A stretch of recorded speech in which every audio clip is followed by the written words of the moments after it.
শুক্রবারও মাঠে ছিলেন আন্দোলনকারীরা। হামলার সংঘর্ষে হবিগঞ্জ খুলনায় পুলিশ সহ নিহত 2, জামিন পেলেন 48 এসএসসি পরীক্ষার্থী।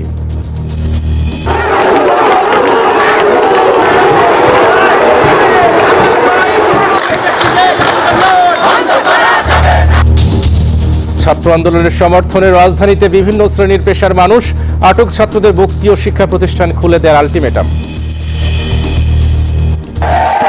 আগামী রবিবারের মধ্যে সকল শিক্ষা প্রতিষ্ঠান খুলে দিতে হবে। এবং 6 মাসে 80,000 ওয়ার্ক ভিসা দিল জার্মানি।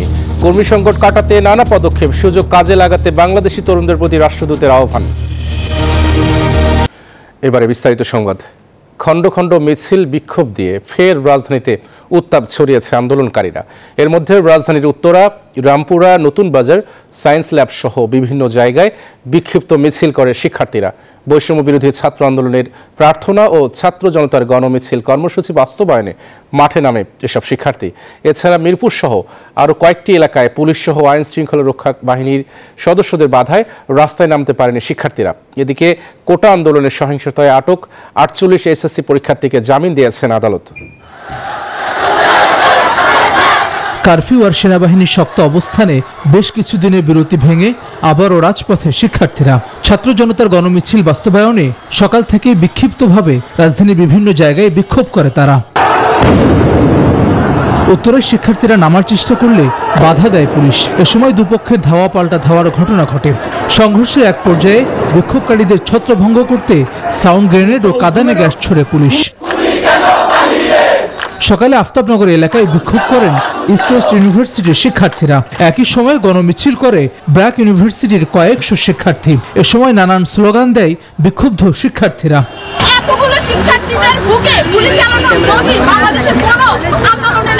আমাদের ছাত্রদের প্রতিদিন, প্রতিটা রাত, প্রতিটা মুহূর্ত, প্রতিটা সেকেন্ড সরকার এবং সরকার দলীয় প্রশাসনগুলো ভয়ভীতির ভিতরে রাখছে। সরকার যতদিন না পর্যন্ত আমাদের 9 দফা মানতেছে ততদিন পর্যন্ত আমরা এই দাবিতে যাব না। জুমার নামাজের পর সায়েন্স ল্যাব মোড়ে বৈষম্য বিরোধী ছাত্র আন্দোলনের ব্যানারে গণমিছিল করে ঢাকা কলেজ সহ অন্যান্য প্রতিষ্ঠানের শিক্ষার্থীরা। একই সময় নতুন বাজারে United international university, Dhaka international সহ অন্যান্য প্রতিষ্ঠানের শিক্ষার্থীরা রাস্তা অবরোধ করে বিক্ষোভ করেন।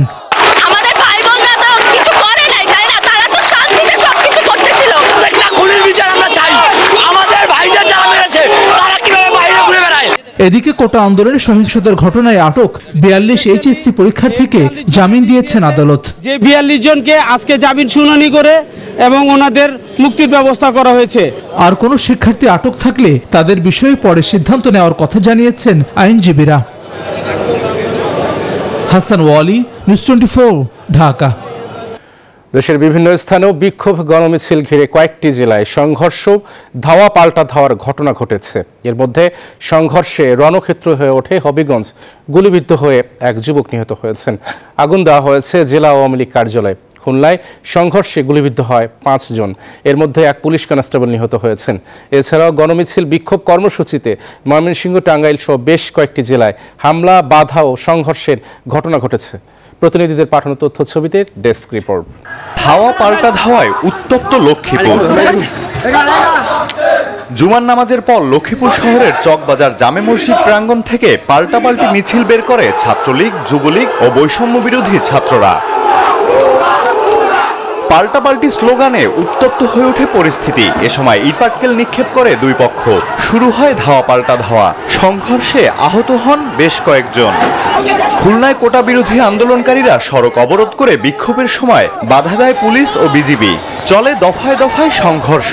ছত্রভঙ্গ করতে টিয়ারশেল ও রাবার বুলেট ছড়ে আইন শৃঙ্খলা রক্ষাকারী বাহিনী। বেশ কয়েকজন গুলিবিদ্ধ হন। এ সময় সংঘর্ষের ঘটনায় একজন পুলিশ সদস্য নিহত হয়েছেন।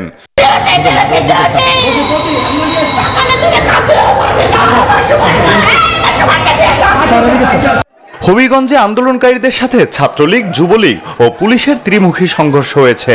এতে বেশ কয়েকজন গুলিবিদ্ধ হন। এদিকে হবিগঞ্জ 3 আসনের সংসদ সদস্যের বাসভবনের সামনে ইটপাটকেল নিক্ষেপ করে মোটরসাইকেল পুড়িয়ে দেয় বিক্ষুব্ধরা। সিলেটের সুবিদ বাজারে বৈষম্য বিরোধী ছাত্র আন্দোলনের মার্চ ফর জাস্টিস কর্মসূচিতে বাধা দেওয়ার অভিযোগ উঠেছে পুলিশের বিরুদ্ধে। এ সময় টিয়ার শেল ছুড়ে শিক্ষার্থীদের ছত্রভঙ্গ করে দেয় পুলিশ।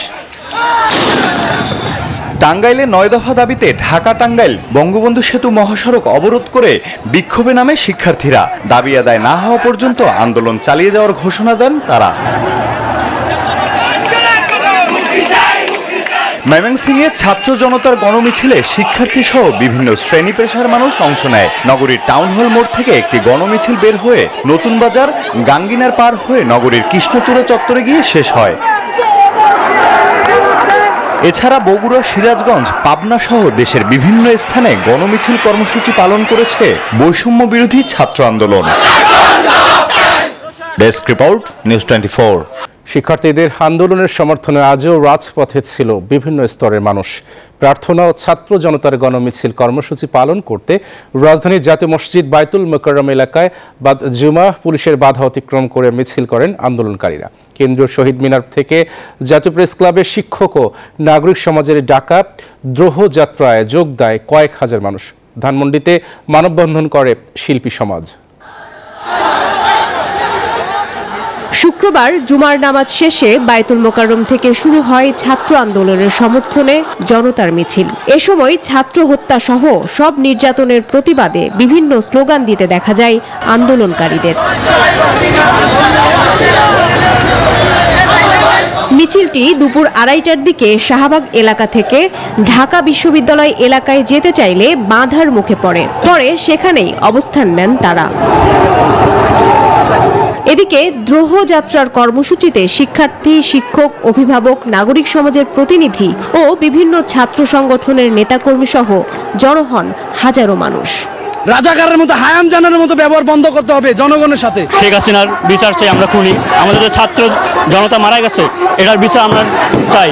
গণগ্রেফতার করা হচ্ছে। আমরা চাই হচ্ছে একটা শান্ত একটা দেশ। আমাদের রাষ্ট্রের সংস্কার প্রয়োজন, সেটা আগে করতে হবে। এই সরকার তার সরকারের দায়িত্বে থাকার সমস্ত নৈতিক অধিকার শেষ করে ফেলেছে। পাকিস্তানি হানাদার বাহিনীর বর্বরতা বাদ দিলে গত 100 বছরের ইতিহাসে এত বর্বরতা কাউকে করতে দেখি নাই। উনি জনগণ আমাদের তরুণদের ভোটাধিকার কেড়ে নিয়েছে।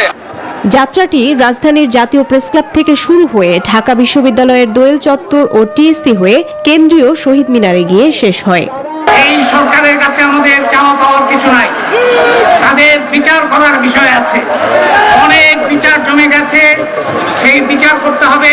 জুলাই হত্যাকাণ্ডের বিচার করতে হবে এবং সেগুলো করার জন্যই বাংলাদেশের এই সরকারের পদত্যাগ করতে হবে। এদিকে শিক্ষার্থীদের হত্যার প্রতিবাদে আন্দোলনের সঙ্গে সংহতি জানিয়ে 3 দফা দাবিতে রাস্তায় নামে শিল্পী সমাজ। বেলা 11টায় রাজধানীর আবাহনী মাঠের সামনে থেকে একটি মিছিল বের করেন তারা। কিভাবে একটা স্বাধীন রাষ্ট্রে আমাদের সন্তানদের উপর, আমাদের শিক্ষার্থীদের উপর এরকম নির্বাচনে গুলি চালাতে পারে?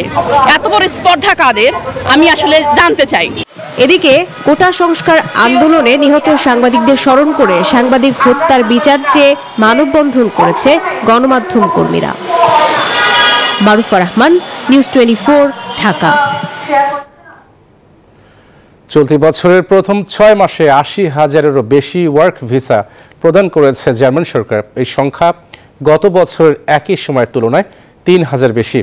এমন অবস্থায় বাংলাদেশ এই সুযোগ কাজে লাগাতে পারে বলে মনে করে জার্মান বাংলাদেশ দূতাবাস। পড়াশোনা শেষে ক্যারিয়ার কিংবা সুশিক্ষিত এবং সুদক্ষ কর্মীদের জন্য জার্মানির সুনাম এখনও বিশ্বজুড়ে। চলতি বছরের প্রথম 6 মাসে 80,000-এরও বেশি নেটওয়ার্ক ভিসা প্রদান করেছে জার্মান সরকার। দেশটির স্কিল ইমিগ্রেশন অ্যাক্টের আওতায় এসব ভিসা দেওয়া হয়েছে। জার্মানির শ্রম খাতে চলমান কর্মী সংকট কাটানোর লক্ষ্যে বিদেশি দক্ষ শ্রমিকদের দেশটিতে প্রবেশের সুযোগ প্রদানের অংশ হিসেবে এই আইনটি প্রণয়ন করা হয়। পরিসংখ্যান বলছে এই 80,000 ভিসার অর্ধেক অর্থাৎ 40,000 দক্ষ শ্রমিকদের দেওয়া হয়েছে। সেই সংখ্যা গেল বছর একই সময়ের তুলনায় 3,000 বেশি। এখন জার্মান পাসপোর্ট এবং বাংলাদেশি পাসপোর্ট দুটোটাই রাখতে পারবে। তাছাড়া আগে যেমন 5 বছরের জায়গায় 3 বছর করেছে সরকার, 8 বছরের জায়গায় 5 বছর করেছে, এবং যারা হায়ার এডুকেটেড যারা আছে তাদের জন্য 3 বছর করেছে, এবং তারা খুব সহজেই জার্মান পাসপোর্ট নিতে পারবে। আর এই সুযোগ বাংলাদেশের তরুণরাও কাজে লাগাতে পারে বলে মনে করছেন জার্মানিতে নিযুক্ত বাংলাদেশের রাষ্ট্রদূত। এখন থেকে কয়েক বছর প্রতি বছর 4 লাখ তারা ম্যান পাওয়ার দেশের বাইরে থেকে নিতে পারবে। এখন সেই 4 লাখ ম্যান পাওয়ার কিন্তু সারা বিশ্ব থেকে তারা নিবে। শ্রমিক সংকট কাটাতে বিভিন্ন ধরনের পদক্ষেপ নিচ্ছে জার্মান সরকার। এর মধ্যে রয়েছে দেশটিতে নাগরিকত্ব আইন সংশোধন এবং শ্রমবাজারে প্রবেশের সহজকরণ। এছাড়া দক্ষ কর্মীদের আরও আকৃষ্ট করতে অপরচুনিটি কার্ড কিংবা জার্মান ভাষার কার্ড নামে একটি প্রকল্প হাতে নিয়েছে দেশটির সরকার। মাসুদ রানা, নিউজ 24। কোটা সংস্কারের দাবিতে সহিংসতার ঘটনা নিহতদের স্মরণে দোয়া মাহফিল করেছে মালয়েশিয়া প্রবাসী বাংলাদেশিরা। শুক্রবার মালয়েশিয়ার কুয়ালালামপুরের সিতাপাকের একটি হোটেলে আয়োজন করা হয়। দোয়া মাহফিলে প্রবাসীরা সহিংসতায় নিহতের প্রতিটি ঘটনার বিচারের দাবি জানান।